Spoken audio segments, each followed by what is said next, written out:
The best classroom in the world is at the feet of an elderly person.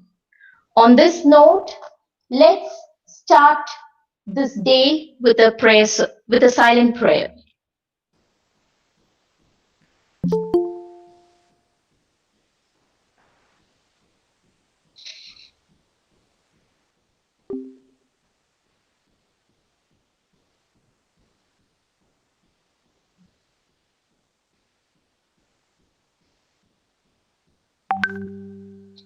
Thank you all.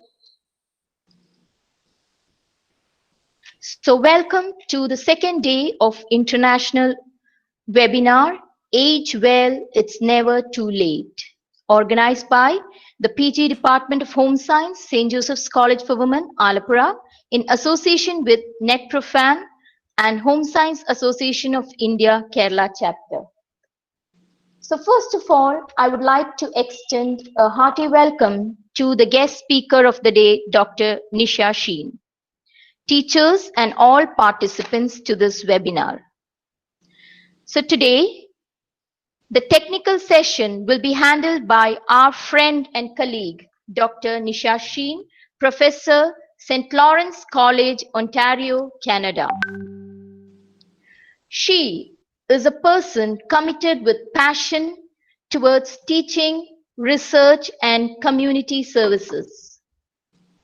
Dr. Sheen completed her graduation, post-graduation, and doctoral degree from the University of Kerala.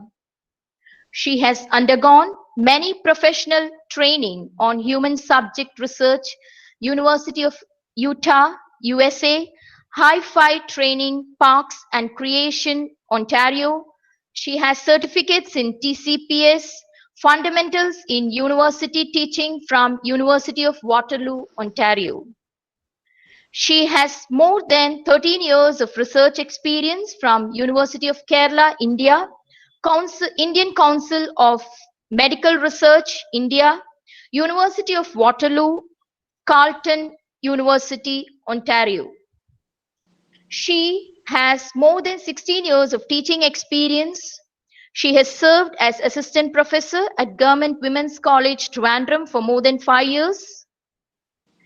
She was a teaching assistant at University of Waterloo, Ontario. At present, she is a professor at St. Lawrence College, Ontario.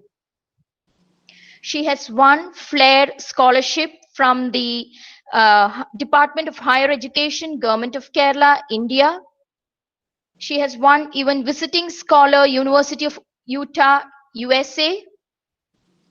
She has been a visiting scholar, Aging Research, Hartford Center for Geriatric Excellence, University of Utah, USA. She is actively involved in community services for past 8 years, to name a few, as community volunteer, region of Peel, Ontario, Adult Recreation Center, City of Waterloo, Indus Community Services, Toronto, Red Willow Public School, Ontario. Dr. Sheen is a member of Canadian Association of Gerontology, Toronto, Canada, Parks and Recreation, Ontario. So welcome, ma'am, to this second day webinar, Age Well, It's Never Too Late. And I hand over the session to Dr. Nisha Sheen. Good evening, everyone. Hope you're having a good day. Thank you, Dr. GB, for the kind introduction.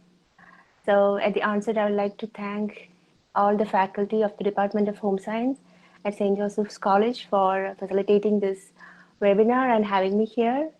So before starting, I would like to make a disclaimer statement that the content of this presentation is only for informational purpose, and the views and opinions expressed here are based on my scholarly readings, observations, understandings, and does not represent any institution or any other persons. So shall we go ahead, or do I have to wait for the other introductions? No, you can. I think you can go ahead. Okay, so today I'm going to talk about the topic leisure and recreation and how is it going to impact the lives of older adults. You know, yesterday was October 1st was World Elderly Day, observed across the globe, and a series of flood of webinars, lectures, presentations have been, panel discussions have been going across the globe. And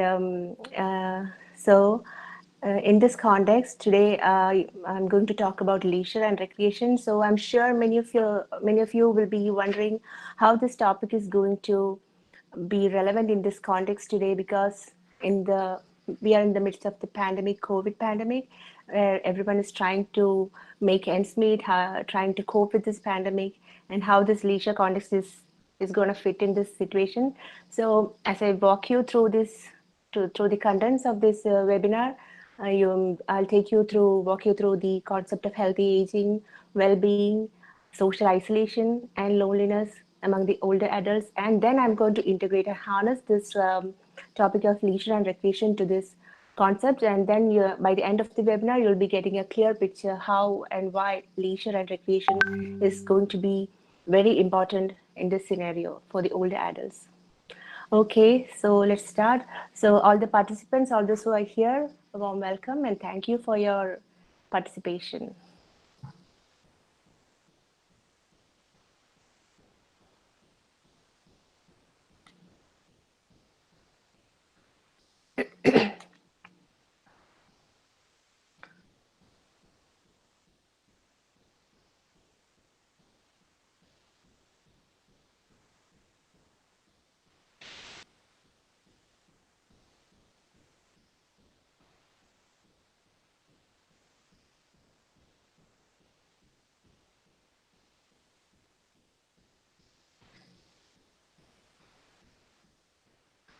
All right. So Yes. yesterday, October 1st was the observance of International Day of Older Persons across the globe. This year is special in that this 2020 marks the 75th anniversary of the United Nations and the 30th anniversary of the International Day of Older Persons. This peculiar in that this year, since the beginning of this 2020, we have been witnessing the perils of the COVID pandemic, and each and every segment of the population is trying hard, struggling to adjust and cope with this pandemic. So, besides, the United Nations has declared this 2020 to 2030 as the decade of healthy aging.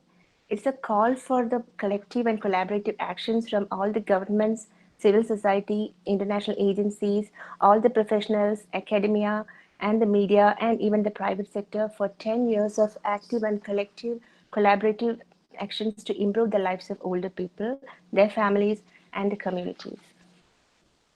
We know the general assumption is that human life is simply programmed to stop after a certain period. There was a ceiling for human existence, and he had just about hit it. But contrary to the expectations, life expectancy continued to increase and is on the increase. People are living longer than earlier and healthier in many parts of the world due to multiple factors like advancements in medical and healthcare technologies. The lower birth rates have come down, there's decline in child mortality and fertility rates. Even though the extension of this life expectancy is one of the crowning achievements of the previous century, it has posed multiple challenges too. Societal aging, if it's not well planned and sustained, may affect the economic growth of the country and many other issues, including sustainability of families, ability of governments to provide healthcare and other resources for the emerging older population, and the international relations. We know although many older adults enjoy healthy aging and they live in good physical and mental condition even beyond their 80s, but a significant number of older persons in various environments face declining health and age-based disabilities caused or exacerbated by external factors. These can be their lifestyles and the social and economic environment in which they live. Meanwhile, the continued prevalence of communicable disease and an alarming increase of non-communicable diseases or lifestyle diseases also contribute to the decline of older persons' health and well-being.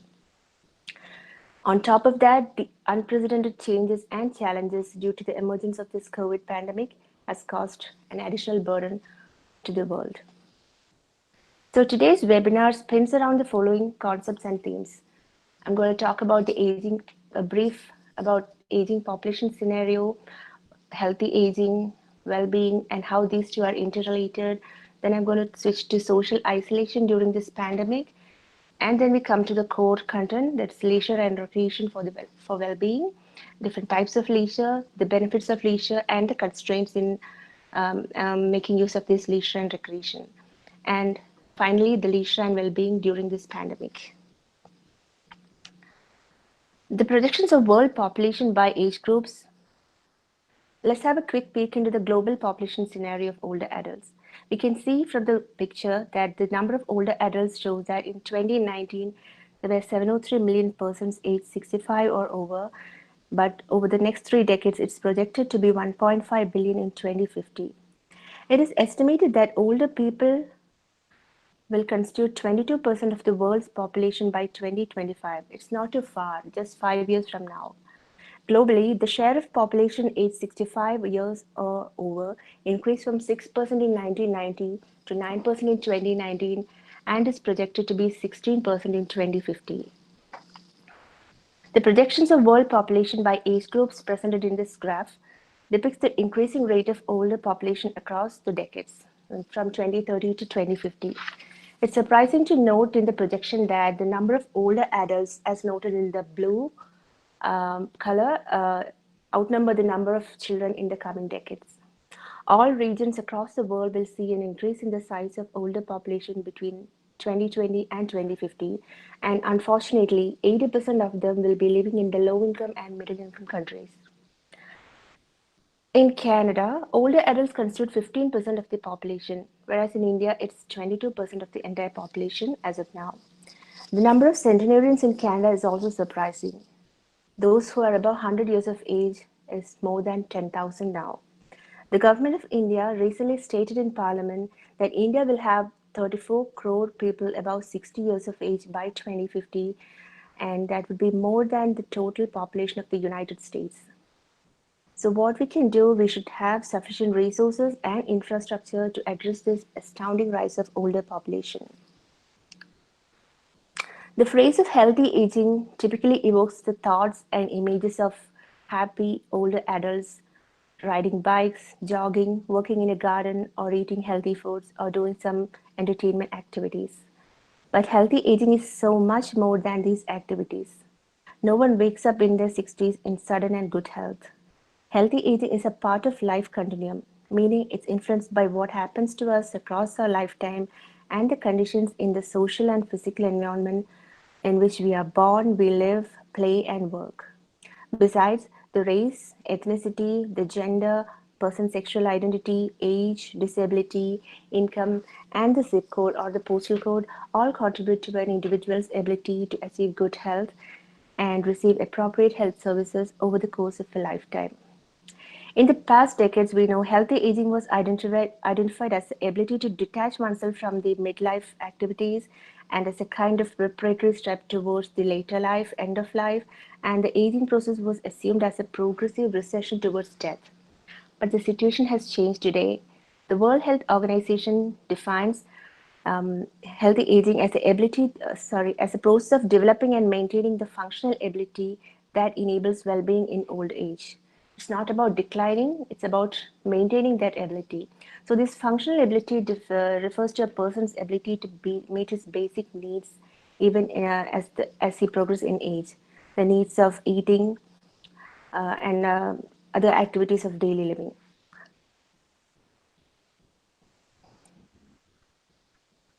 And the functional, it also refers to the ability to learn, grow, and make decisions, to be mobile, to move around, to build and maintain relationships, and to contribute to the society. So before diving into the concept of well-being, let me take a brief moment to list the key determinants of healthy aging. So these are the key determinants. A person's healthy aging is determined by his genetics, basically, then the living environment, the lifestyle, the kind of life he or she is leading, the nutritional status, the medical and healthcare he avails or is available for him.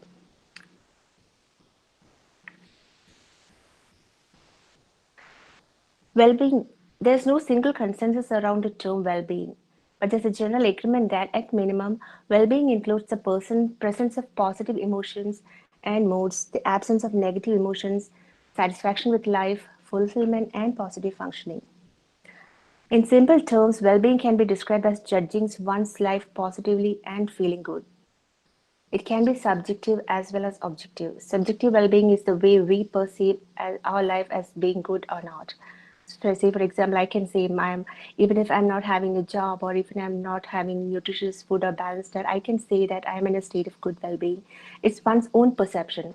But on the other hand, another example is a person is having all riches of life and everything available in hand, but still he may not be in a state of good well-being. That is subjective well-being. But objective well-being is the well-being of a person, a community, or a country, or an organization that is assessed on the basis of certain factors. So, researchers from different disciplines have examined different aspects of well-being. So, these factors can, even if it's subjective or objective, it can be physical, economic, social well-being. It's about development and activity. It's a person's emotional well-being, psychological well-being. It can be a person's life satisfaction level, a domain-specific satisfaction, or engaging activities and works that can define his or her well-being.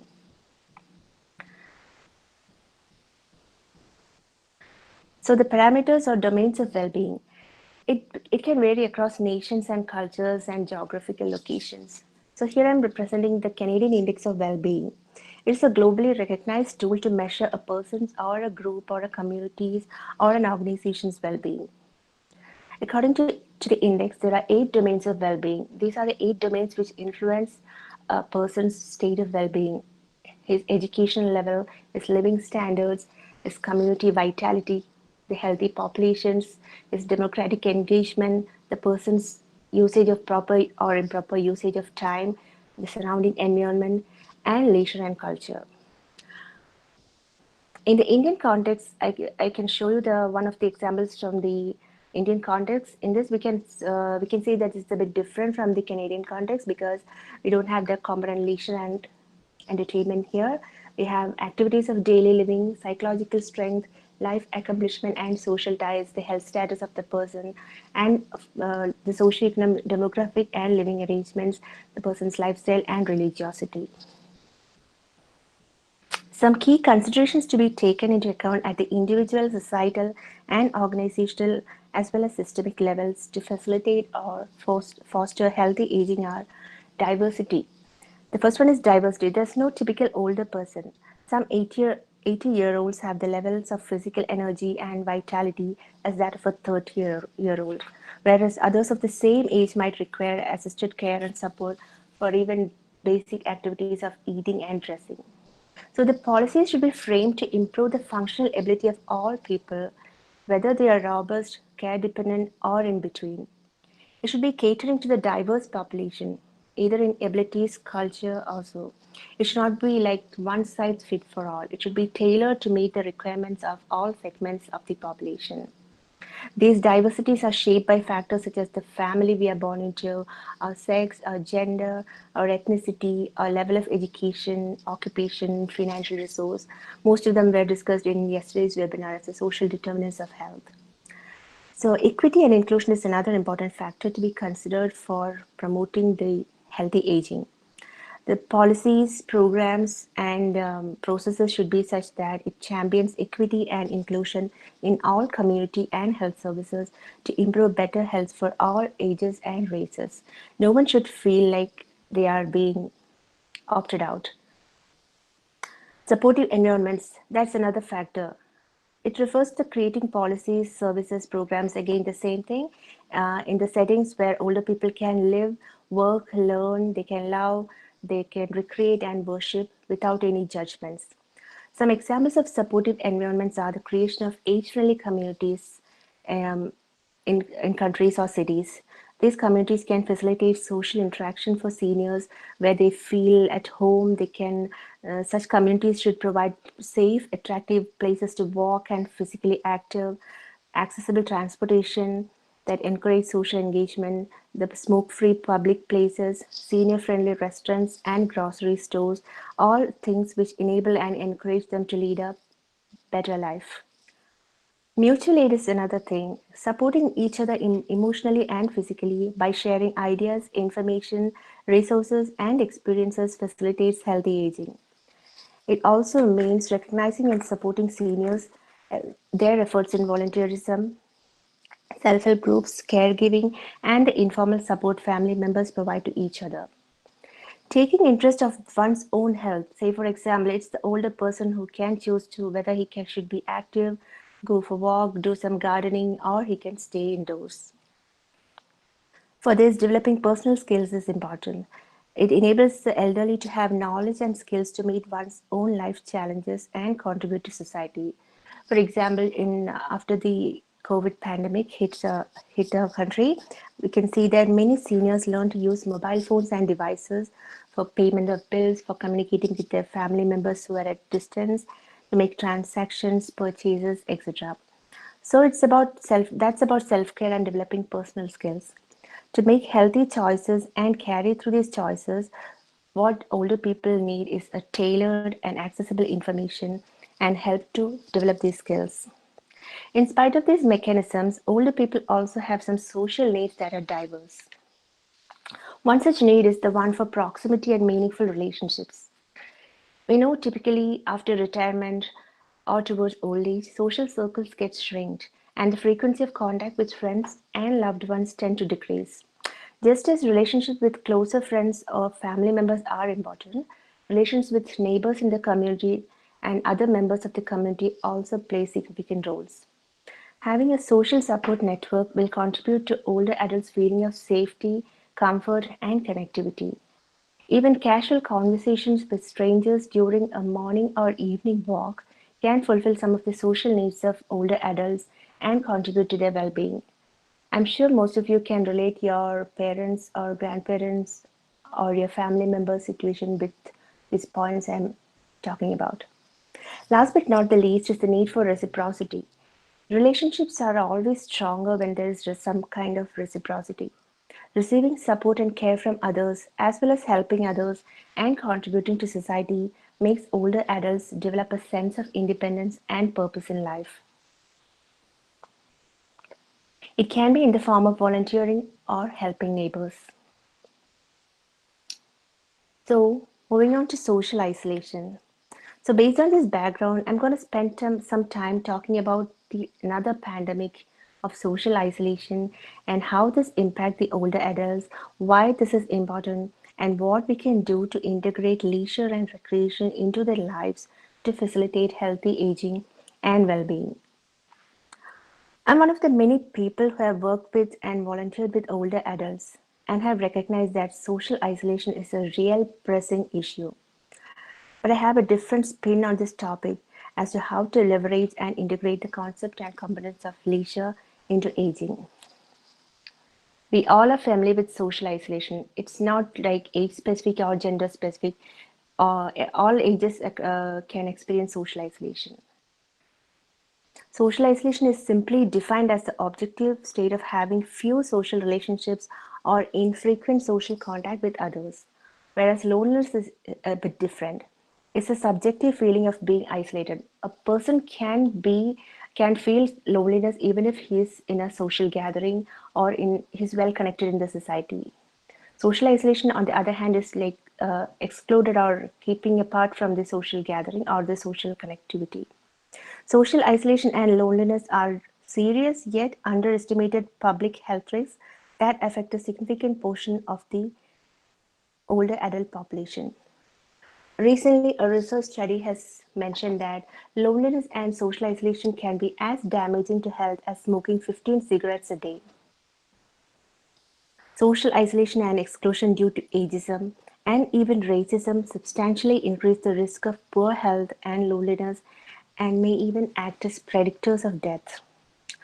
One of my early experience with social isolation was with the older adults in the old age homes in Kerala when I was doing my doctoral research, and I could well identify the experience and gravity of the issue among the elders, those who were living in old age homes. Just imagine it was long back, 18 years ago, and I'm sure that the situation must have aggravated more deeper and wider in the Kerala context. Not only in the Kerala context, across the globe. To quote from my personal anecdote, too, I can mention that my grandmother, who was widowed at the age of 23, she spent her entire life alone after her kids got married. and she lived until 82 years when she left the world. We all know that social connectedness has a positive effect on well being and one's ability to cope effectively with changes and life transitions. Older adults are vulnerable to a decline in social networks and support due to many factors such as retirement, physical changes including declining health and increases in disability which prevents them from going outside and meeting people, sensory loss, mobility restrictions again, and the loss of loved ones and other relationships. As people age, especially women, social networks may shrink and people may experience death of friends or their partner. As the COVID pandemic called for physical and social distancing, an increased number of older adults are being socially isolated. Both community dwelling older adults and nursing home or long term care residents. Data from sources have revealed a number of suicidal cases of older adults in northern part of India just because of the fear of COVID. It's shocking to know that the elderly who are already suffering from mental disorders are more vulnerable to COVID-19 pandemic and the social consequences of COVID pandemic have invigorated them to end their lives. The demand for self-isolation, quarantine, and information overflow about the consequences of COVID-19 for the elderly proclaimed by the news channels and social media was found to be one of the causative factors for this suicide by the elderly. Working as a volunteer in a long-term care in Canada since the outbreak of COVID pandemic helped me to unpack the perceptions and experiences of social isolation among the elderly inmates. When the Ministry of Long-Term Care in Canada restricted the visits of family and friends to their homes, they felt so stranded that one of the residents once told me, "I would rather die of COVID than staying isolated like this inside." And even when the families were allowed to visit them from across a glass window, they were not allowed to come inside. And some of them were telling, "It feels like we are in a jail." So those are those who are isolated lacks meaningful relationships, social networks, and contacts. So I'll spend the next few minutes talking about these issues in detail.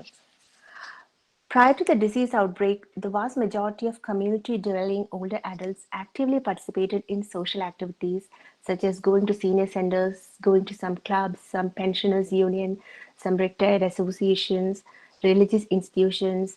They go to parks and engage in some outdoor activities. Some of them do traveling with their children and grandchildren, and many other social events. In developed countries and some developing countries, community-based long-term care services are commonly available. While family members can be primary caregivers caring for older adults with their functional and cognitive impairment, these community-based long-term care can also play an important role for many frail older adults who cannot move around independently. These community services and programs cover adult daycare center, respite care, homemakers, meals on wheels, and home health services. However, due to the lockdown policy, most of these services and programs are no longer available as earlier. Now they have restarted in a small scale though in different countries. These restrictions would certainly increase social isolation and the feelings of loneliness of older adults. In the context of COVID-19, social isolation may be especially detrimental to family caregivers too, those who are taking care of these older adults. Those are already at increased risk of stress, anxiety, and depression. To add, I can also mention that this pandemic crisis has also revealed the ingrained ageism and the age stereotyping in the society. Social isolation and loneliness have been linked to negative physical and mental health outcomes such as increased depression and anxiety symptoms, increased risk of hypertension, cardiovascular disease, obesity, cognitive decline, and even death. Not surprisingly, isolated older adults are also at a risk of elder abuse and financial scams. The coronavirus pandemic has increased momentum in this arena. Recently, there was a news in the media that many older people who were living alone in Kerala, they were approached by strangers. They knock at the doors, offering support and medicines, pretending to be healthcare workers. This means that isolation brings greater social challenges. such as additional concerns and the cause for the consequences of scams and fraudulent acts. I want to put into this context the opportunities for improving the lives of older adults that may arise from these challenges stemming from COVID pandemic. These opportunities pertain to increased connectivity through technology, families, and intergenerational relationships, and to improve quality of life by reducing social isolation, increasing self-care and management, and improving awareness of advanced directives. Finally, there may be opportunities to address the shortage of caregivers, volunteers, and professionals specializing in the field of aging. So this COVID pandemic is like a fire drill. It give an insight, and it may make us prepared to meet any similar challenges or pandemics in the future. I would also mention the other silver linings associated with this pandemic. Researchers again has shown that many older adults were urged to learn new technology skills and are particularly motivated to use these skills when they see a need for it. The simple example is the use of mobile phones and tablets for making video calls, WhatsApp chats, and other communication strategies during this COVID. The other things were Zoom calls. People started using Skype to carry out their work or meet family, friends, and relatives, even for ordering groceries, taking exercise and yoga classes online, and talking to healthcare providers. This has been an opportunity for older adults to get more comfortable using technology and for community and healthcare providers to offer remote programming. What I'm trying to highlight is how the COVID outbreak has changed how we think and act towards our shift in lifestyle patterns. Multiple resources are calling attention to the importance of schedules, sleep, diet, exercise, and social connection. According to researcher Joe Coughlin, this is a fire drill, as I mentioned earlier, a trial run for how we might spend our time in retirement and in future pandemics. We need to be cognizant that the social isolation resulting from efforts to decrease the spread of COVID-19 can at the same time increase the risk of negative outcomes, potentially having a profound impact on their health and well-being. So, at this juncture, I will try to frame the conversation about the implications of social isolation that lead us to the context on how to harness the concept and components of leisure into the process of healthy aging. As we know, leisure activities are defined as preferred and enjoyable activities participated during one's free time. Leisure activities encompass a wide range of activities, simply from watching television to playing in sporting competitions. Leisure activities has been recognized and recommended as the mediator between social relationships and well-being. Leisure plays an important role in aging process. It provides a channel for older adults to create meaning to life, adapt to age-related changes, and improve or maintain physical, social, cognitive, and psychological health. In fact, active aging is the revised version of aging that reflects the desire and ability of older people to remain engaged in all activities such as work, retirement, education, and leisure. So, leisure is no longer viewed as a way to kill time, or a hobby, or an alternative to work, but an important element to older people's lives, providing meaning and quality to life. But the concept of leisure is perceived differently across different countries and geographic location. Leisure might sound like a luxury to the people in the developing and underdeveloped countries, whereas in developed countries it's a different perspective. They see it as a part of life, or they understand the importance of leisure for healthy aging or healthy life. So before moving to a core theme of leisure and aging, let's have a peek into the types of leisure and recreational activities and the benefits irrespective of age. So there are different types of leisure activities, different types of leisure. So some of the home-based recreation and leisure activities are we don't have to spend money for that. We can do it by ourselves. It's not expensive. It's like simply listening to music, watching televisions and videos, listening to radio. You can read, write, draw.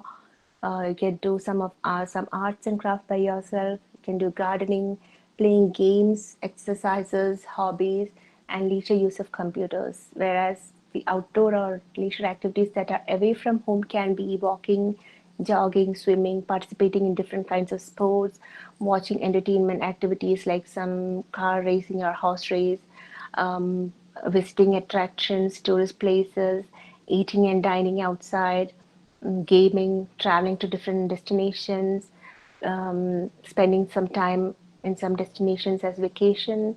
So these are different types of leisure activities that can be pursued and that are being pursued by older adults. Leisure can be like as simple as doing some kind of hobbies, or it can be serious leisure like participating in sports competitions, even for the older adults. And it can also be leisure when we call like when business travels are combined with leisure. We know that most of the conferences across the globe, during the second or third day of the conference, they conduct a visit to the tourist spots of that city. So that is called leisure. We combine leisure with business or official stuff.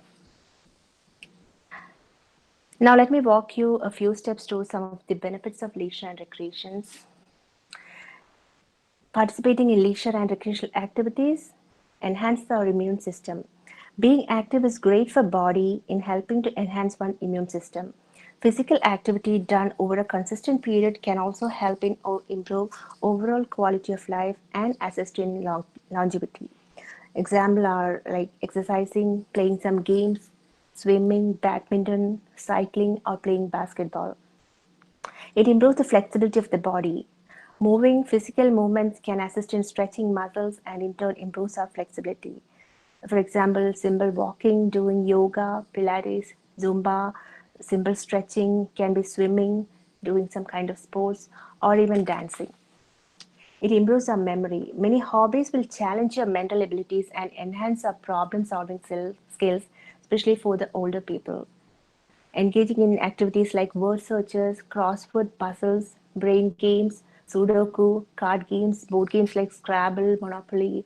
Usually, it is an assumption that these activities or these hobbies are exclusively for small children, and we find all these stuff in primary schools or elementary schools or in daycare centers. But actually, the thing is that the older people can also benefit equally from engaging in these activities during their old age. It stimulates their brain and enhances their mental capacity. It also reduces stress. Leisure activities, most people pursue hobbies because they can enjoy them, and many things that we enjoy doing help relieve our stress in our lives. Some of these ideas may also help create a calm environment to reduce stress. Example, it can be cooking or baking, can be like gardening in your backyard, taking a brief walk, you can sing to yourself, you can read or even play a musical instrument. Leisure and recreation also improves our self-esteem. Some hobbies that can even involve other people, if it's a group activity like playing chess, playing card games or board games, going for shopping, doing knitting. So we're accomplishing something. The end product gives us satisfaction. It promotes a self-esteem, or even intergenerational conversations are most satisfying. It improves self-esteem because when interacting with the younger generation, the older people, they have wealth of knowledge and wisdom.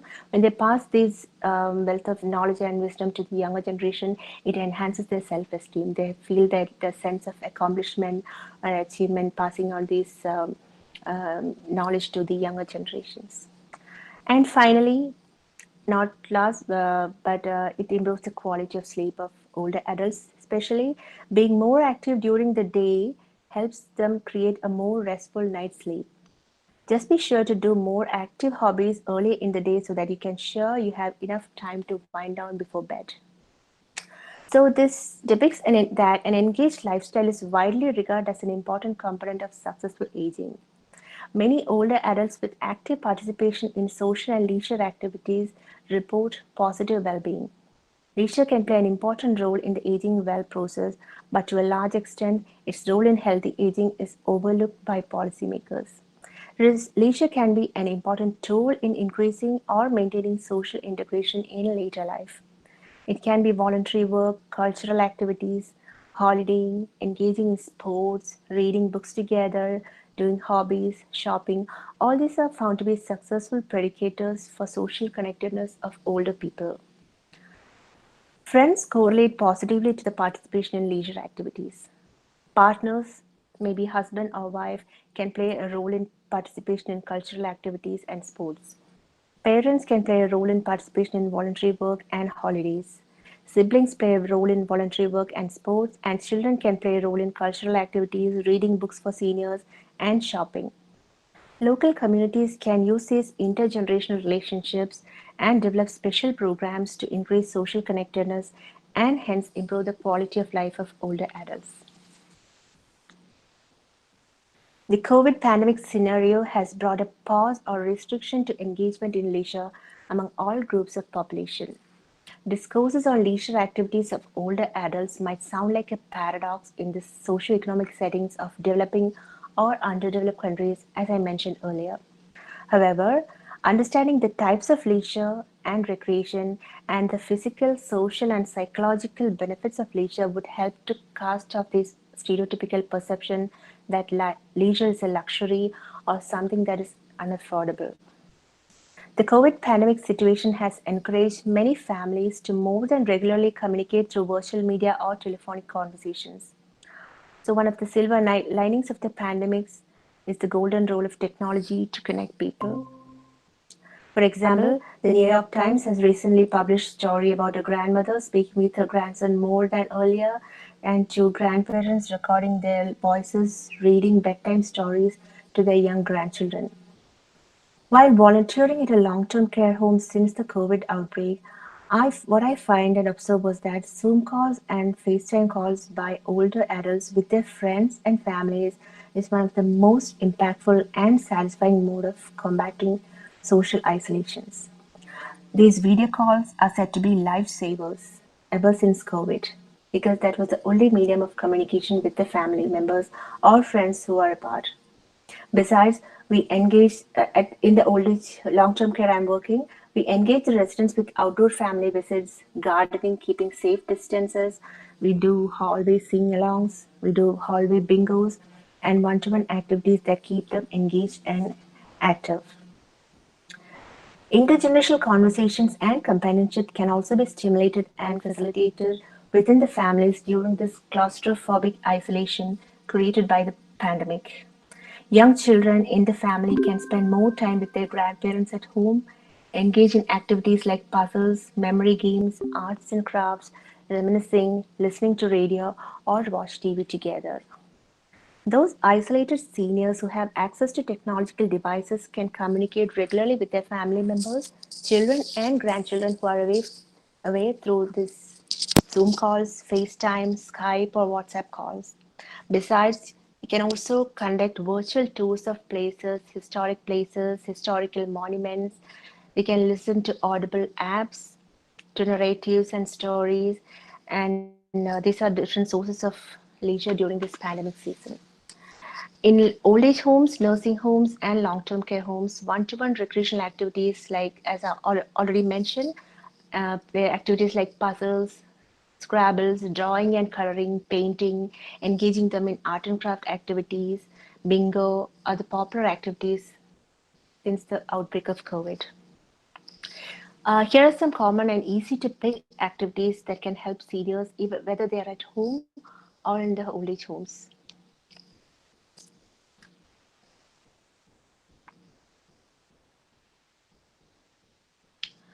So there are some constraints for these leisure activities and recreational activities when we are trying to incorporate it into the lives of older adults.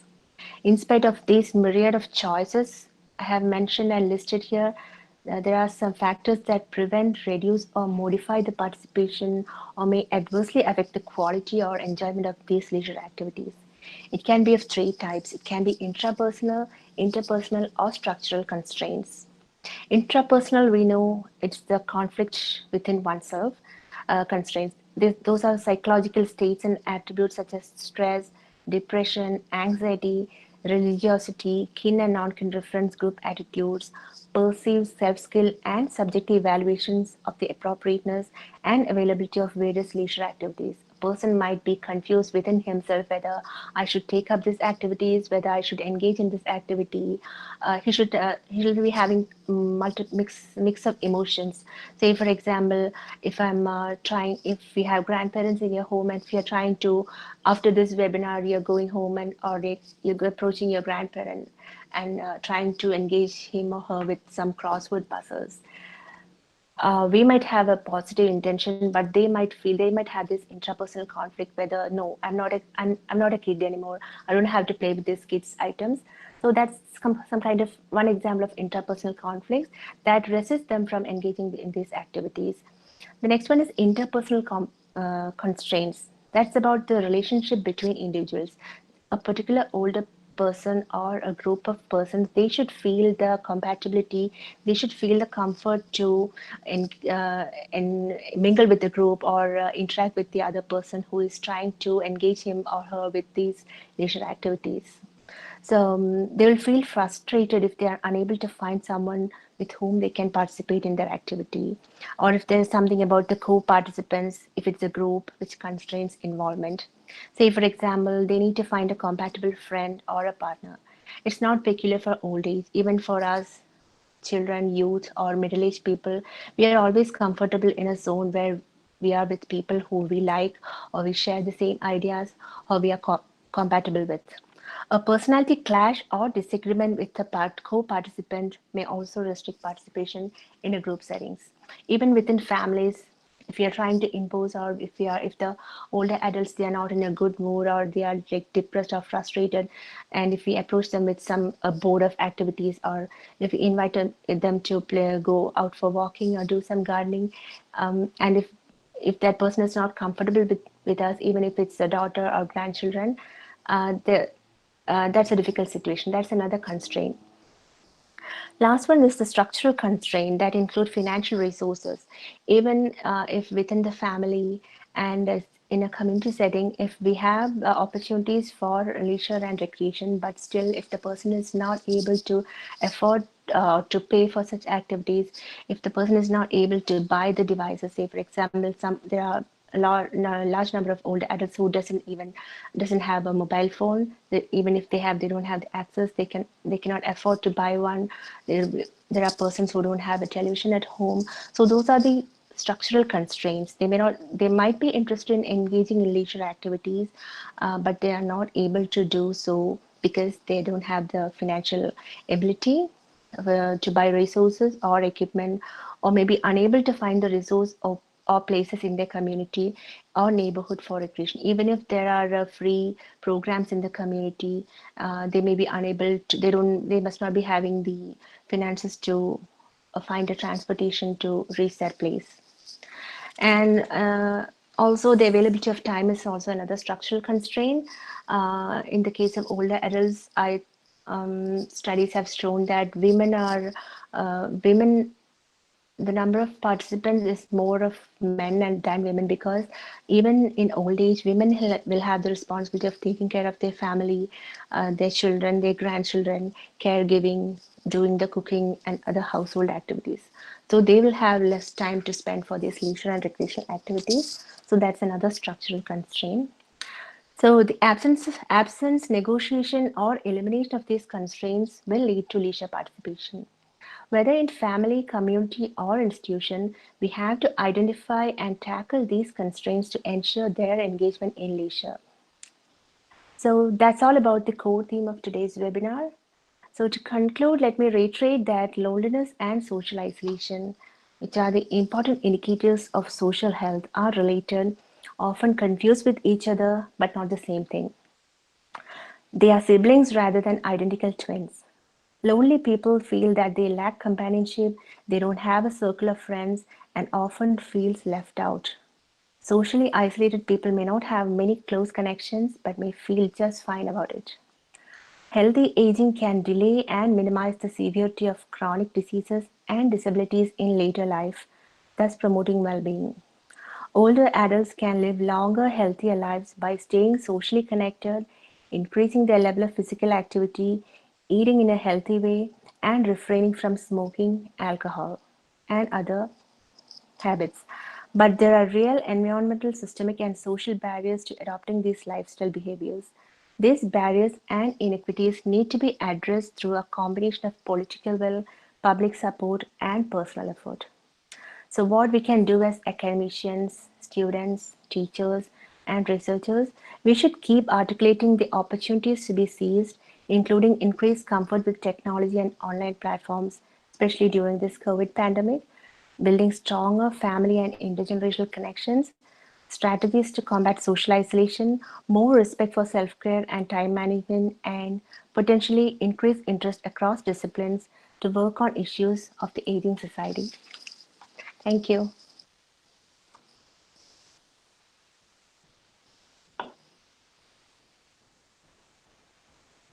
Thank you, Dr. Sheen, for walking us through on strategies to help us thrive through resilience. And I'm sure we all have benefited from this talk. So thank you once again, ma'am, for giving a very concise presentation. And I You're hope welcome. everybody have benefited from this uh, technical session. As ma'am, we have a few questions from the participants. Shall I pose the questions to you? Sure. Yeah. So the first question is from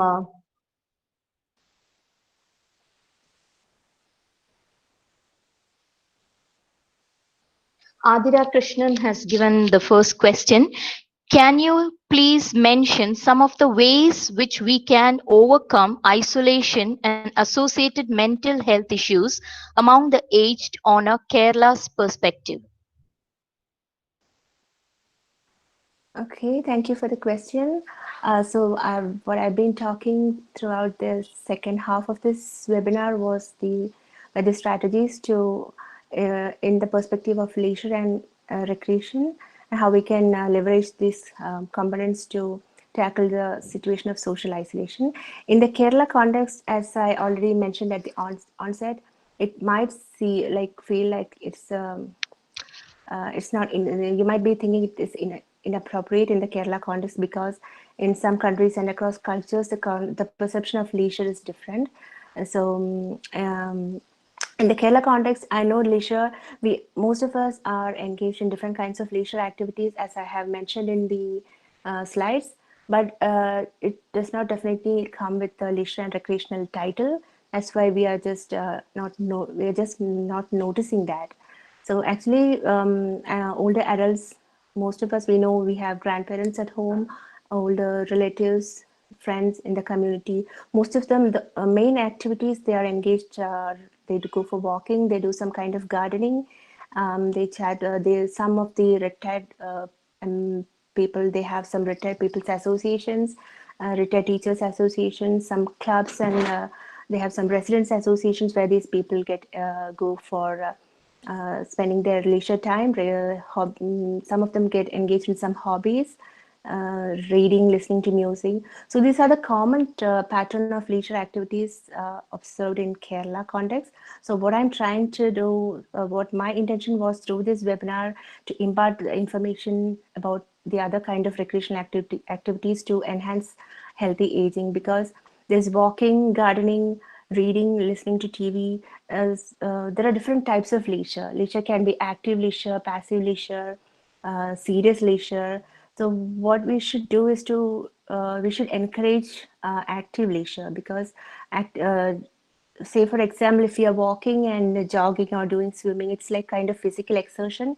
It's not going to impact our cognitive abilities much. So depending upon each person's requirements, so say for example, if a person is having dementia or having the problems of memory loss or some other cognitive impairments, we have to tailor or suggest recreational or leisure activities that enhance or stimulate such kind of disabilities.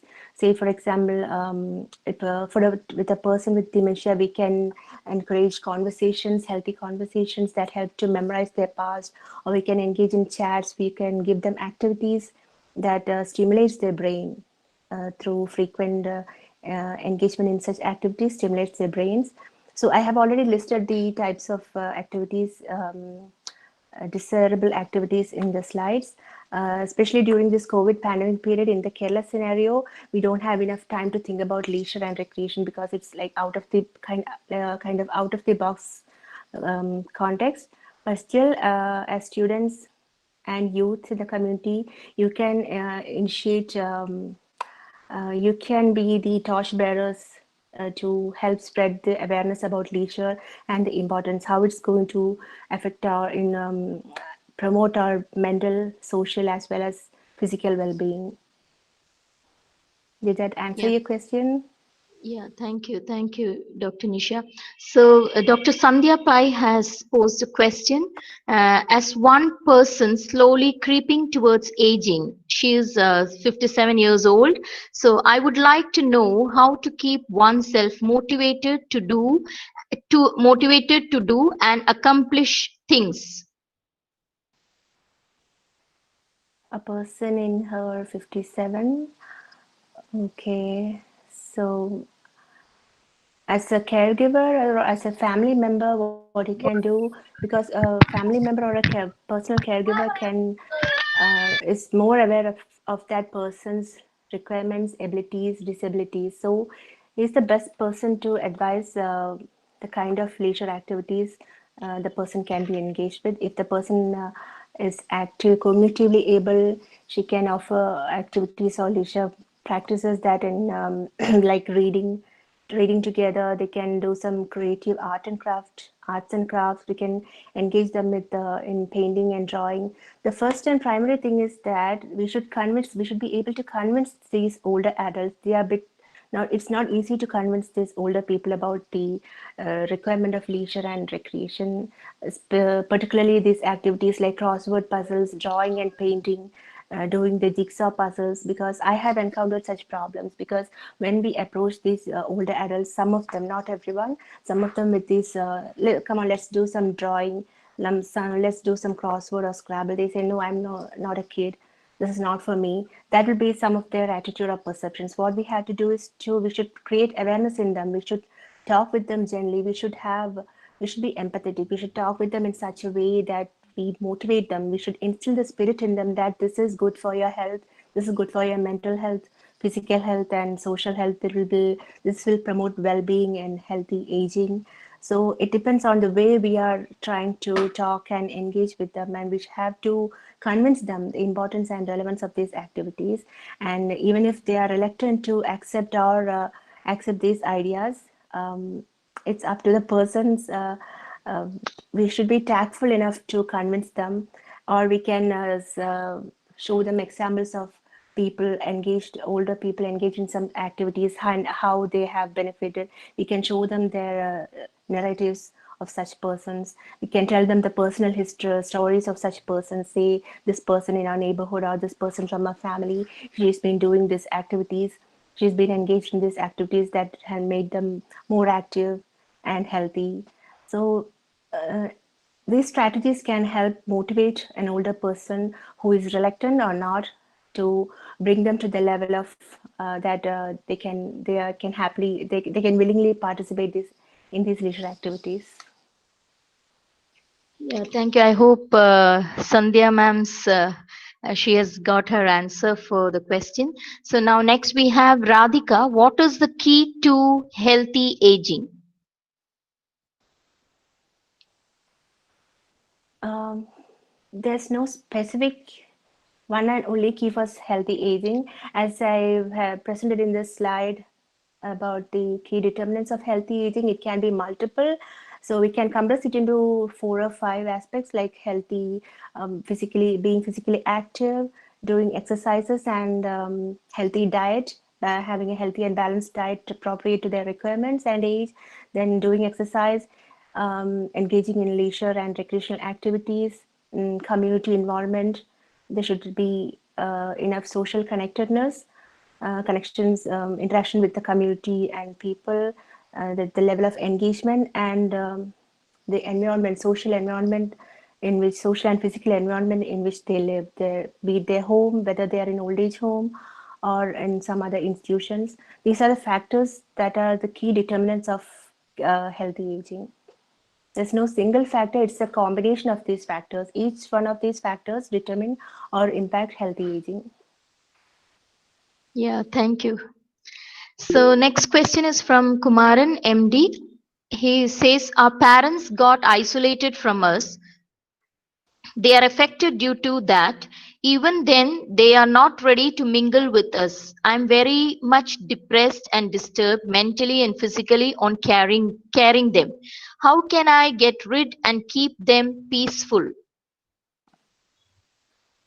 Oh, well, that's a good question, but this is more of a personal. You have to think it from a personal perspective because for the first thing, I cannot comment it on it authoritatively because I'm not sure about the background of the situation or the depth of the situation as whether your parents are with you or in the same city or they are living far away or whether they are in old age home or other institution or whether they are with relatives. So the first thing is to identify the reason for this separation as to why if we are working in a different city, the reason why they are apart from you, and then you have to, as the family member, the thing is you can talk with them and talk you can engage in in-depth conversations. If it doesn't work, you can make use of your seek help from your family friends or other relatives who with whom they are more comfortable to talk there or discuss their personal problems, because as people most older parents they might not be willing to share their personal problems with their children or grandchildren because they think that they are already, if they're already facing challenges or try working hard to make both ends meet, and they don't want to further probe them or disturb them with their personal problems. So they might be with that, these factors might be holding them back from interacting or disclosing their problems. So in this situation, you can make use of seek the help of other family members or some other persons whom they feel comfortable. Even if that doesn't work, you can seek the help of healthcare professionals or mental health support workers or some social support workers who can who are well trained so that they can deal the situations tactfully, and they can talk with them and find out the reasons for this detachment or so isolation or this reason for this detachment. Once you identify the reasons, you can offer like strategies. It can be, even if they are living far away from you, you can make use of this virtual media. You can use video calls, Skype calls. If they have access to internet and these devices, you can make use of this virtual media. You can keep constant touch with them through this virtual media, or depending on their socio-economic background, you can use any of these strategies. If they are within the reach of your access, you can go and visit them once in a while. If your grandchildren, you can make use. Children are the bridges between this. Um, these children uh, can serve as the bridges between the parents and grandparents. As in yesterday's webinar, I talked about, I'm not sure how many of you were there. I talked about intergenerational conversations and landscaping so that different generations, grandchildren are a bridge between parents and grandparents. So that's another strategy. Thank you. Thank you, ma'am. So next question we have, what's your opinion about old age homes by Dr. Bhagia? Um, Again, the concept and structure, infrastructure, everything varies across countries. In India, I know my PhD work was with a comparison of the health and nutritional status of older adults, those living in old age homes and in families. So I remember having visited more than around 10 old age homes way back in 2002 or 3. So the concept of old age homes in India is different from that in Canada. Just to cite at this moment, in Canada, we call it long-term care homes or nursing homes. So the concept is good. So, so can you repeat the question, Bhagya? Uh, your opinion about old age homes? Old age homes are good shelter places for older adults who find it difficult to lead an independent life if they are alone, or typically the inmates of old age homes or long-term care homes are those um, who cannot live by themselves, who cannot do their activities of daily living by themselves. For such persons, old age homes or long-term cares are the best places because uh, there are negative components, like some of them will be socially feeling socially isolated and feel lonely because they are away from their families, but there are a lot of positive points because they get personal person-centered care in long-term care homes. They get medications, they get balanced and healthy diet. There are exercises and activities. There are leisure and recreational activities. Everything is well planned and there is a scheduled pattern of life.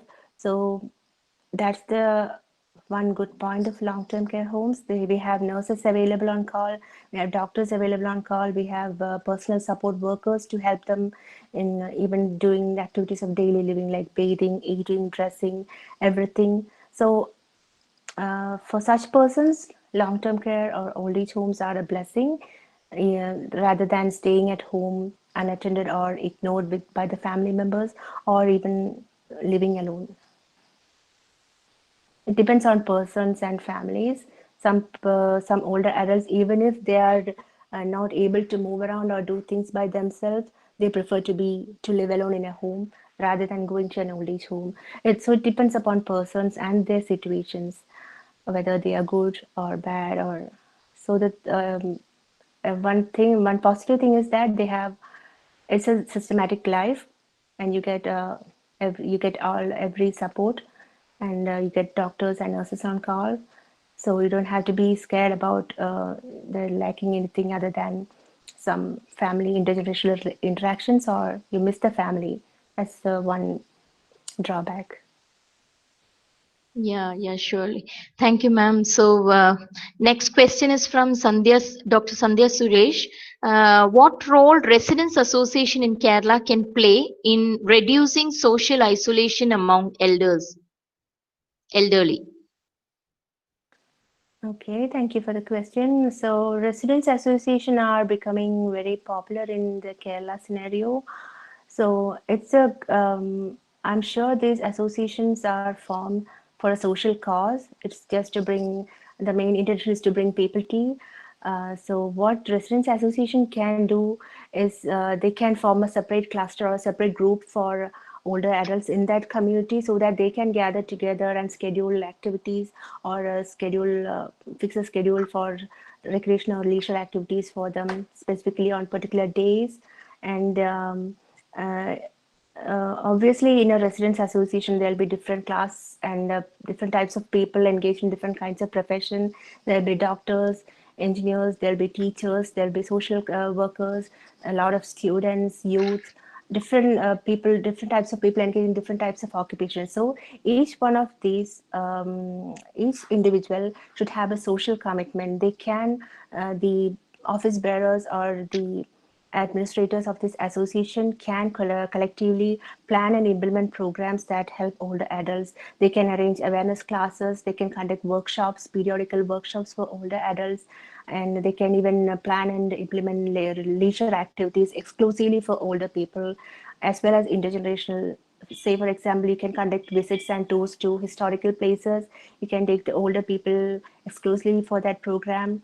Or you can take all the members of the association so that there's intergenerational interactions happening during these such programs. And a list there there's an endless list of activities for older people that you can incorporate within the agenda or within the context of with the background of residents association. So that's a good so the question. The residents association can better meet the help facilitate these programs in the community. They can also promote volunteerism. The youth and children in that neighborhood can, they can encourage the youth and children to be volunteers, active volunteers. They can go to the residents home seniors. They can identify they can easily identify the lonely and isolated elders in that residential area or in that locality and cater to their needs. Thank you. Thank you, thank you. So another question from Dr. Sitara Balan. How can we engage the older adults in rural and tribal areas who do not have access to digital communication, especially during pandemic period? Yeah, that is one of the pressing issues we are facing across the world. Even though, as the COVID pandemic has hit us, most of us are using the main strategy we use is using these digital technology and digital media mode of communication. We use mobile phones, tablets, and computers to communicate with the older adults within the family or in the community. But the problem is that in rural communities and in the poor neighborhoods or those who are in the lower economic strata of the society, they don't have access to technology. All of them may not have access to technology. All of them may not have these devices. Um, the problem, so as extension workers or community workers, our students, what we can do, we can address this issue by leveraging what you call, it's a critical and challenging situation because the government has imposed physical and social distancing. We cannot go closer to them. We cannot, there is a restriction. So what we can do is, as social workers or volunteers or students, we can do, first thing is to identify this older adults who are isolated and who don't have access to this technology. We have to identify them in these rural communities, and as social workers or community or extension workers, we can either as a volunteer, or you can represent your college or institution, or you can represent the local community club, or you can collaborate with social workers or healthcare workers, and using all the precautionary measures, using all the personal protective equipment, you can visit their family homes, and if they are cognitively able, we can offer them some resources for to keep them engaged, such as we can drop off some books for reading if they are interested. Once we identify, we can we can know what are their interests, what are their requirements. Say, for example, we can drop off some books or some resources like coloring for the older adults for coloring. It may not sound practical in different in the rural scenario, but I'm suggesting you can drop some potted plants, some articles to read, some books to read, and we can drop it off at their doors because of this restriction of physical distancing. Or other thing is we can do is to chat. We can chat with them through the windows, keeping a safe distance. That's what we do here in Canada. When the restriction of physical distance is there, we chat with them through the windows at a safe distance. And I think that's all we can do. So far, this physical distancing is demanded. Otherwise, we can talk with them more intimately and convince them about the keeping engaged, getting engaged in activities, physical and leisure and social activities, so that it facilitates their well-being. That's it. Thank you, ma'am. Thank you. And she has also commented that happy to share with you that two of our students are engaged in designing games for older adults. Good to hear that researchers like you from developed countries too support on such activities. So that comment was from Dr. Sitara Balan. That's good to So hear. I appreciate yeah, that. yeah. So is We there any are, more questions? Any participants would like to share, ask any questions?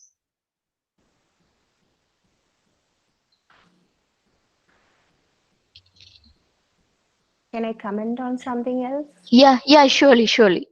Yeah, as a home scientist, I am proud to represent the home science community wherever I go, because as home science student, like, because we are taking this home science course at bachelor's degree and PG level, we are the only advantaged group that learn a multiple subjects. We have multidisciplinary subjects. We are learning child development, extension, textiles, designing, interior decoration, nutrition.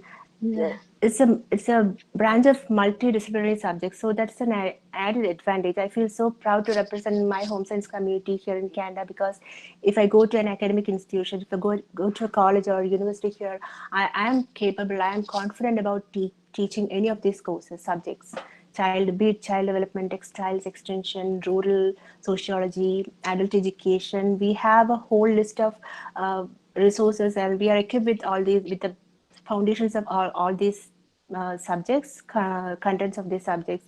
So as students, as home science students and teachers and researchers, what I can suggest is that our academic realm is not confined to any particular subject or particular core subjects.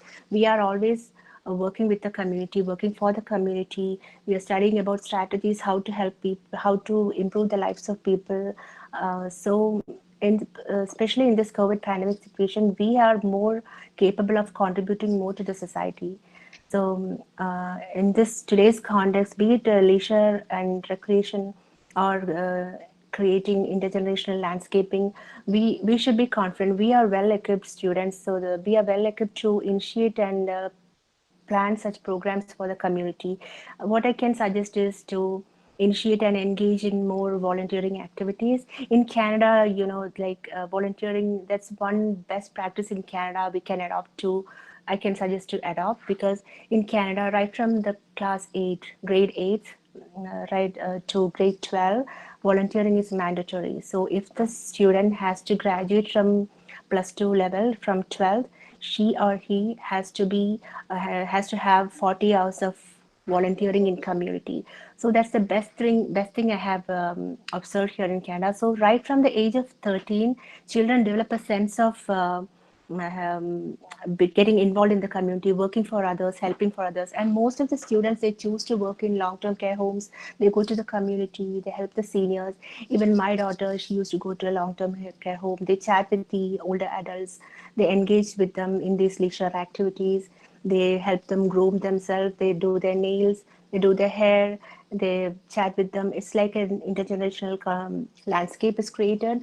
And so this volunteering is the best thing you can do as students. You can volunteer yourself in your community, in your neighborhood.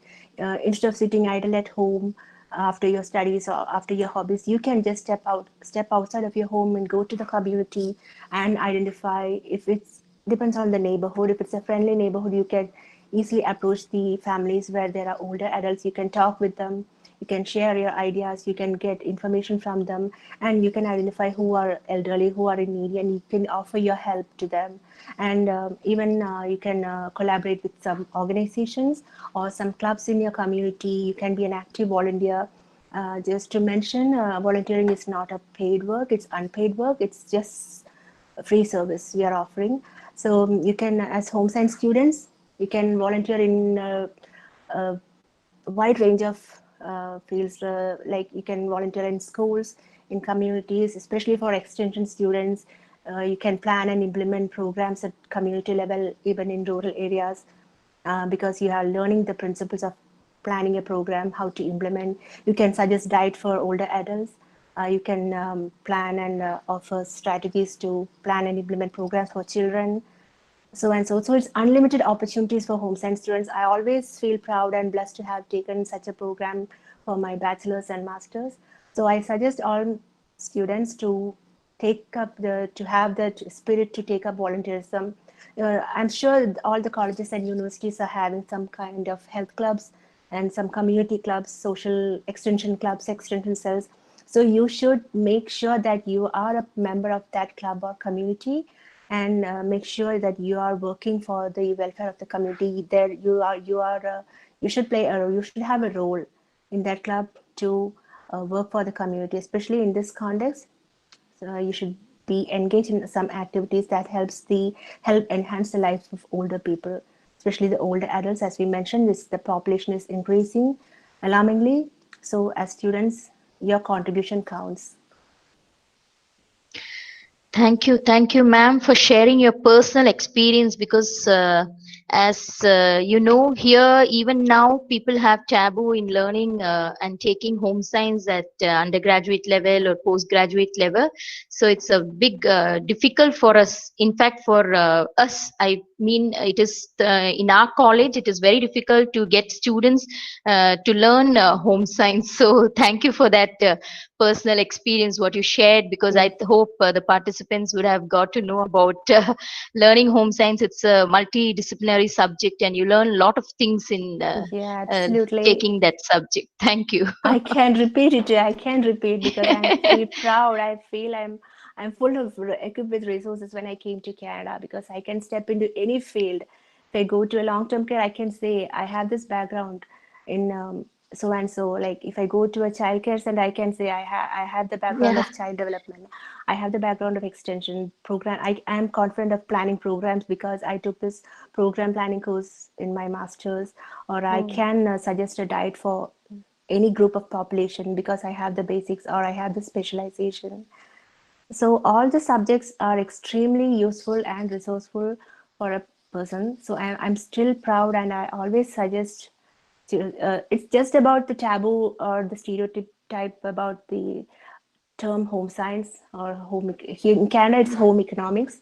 So yeah, I yeah, think the yeah, yeah, taboos are just because of the name, but as we go, yeah, yeah. It's because of the all name. the courses are excellent and marvelous and it's interesting to study a lot of job opportunities across the world, lot of research opportunities. Now, when I look for research projects in Canada, I can pick research topics from any field, any of these five fields, be it extension, nutrition, textiles, interior designing, older gerontology. So we are the only people. I think home scientists are the only people who have this advantage of Yeah. unlimited opportunities when we step outside. But once we graduate, we have this unlimited opportunities as we step into the world. Yes, surely, surely. So thank you for that personal experience, because we have our students here. So I think they would have got to know about what valuable subject is what they are learning at post graduation, at Mm. undergraduation level. So I think there are no more questions, and we have come to the end of this 2 days international webinar. Age well, it's never too late. So, first of all, let me thank Dr. Nisha Sheen for sharing your valuable knowledge and experience with us. Thank you, ma'am, for setting some time for us to make this webinar a grand success.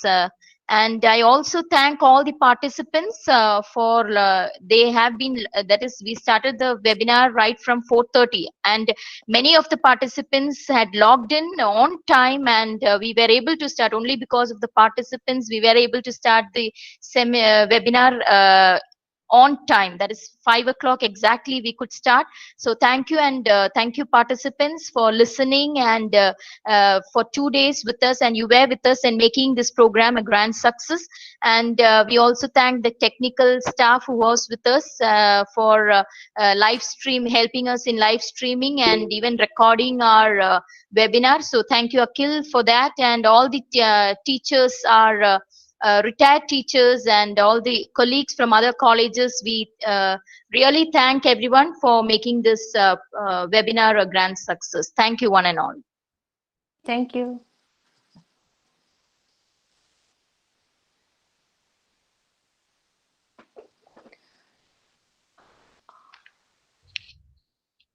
We have the feedback link in the chat box, so those who have not filled the feedback link can fill the feedback and get your certificates.